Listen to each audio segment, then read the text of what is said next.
Cô tiên khỏi lỗ là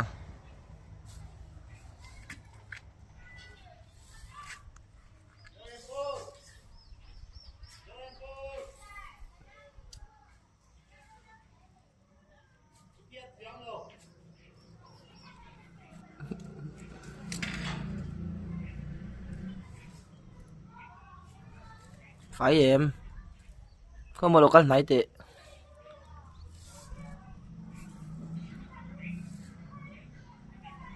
mai sao lỗ hơi tệ lên bal repre dia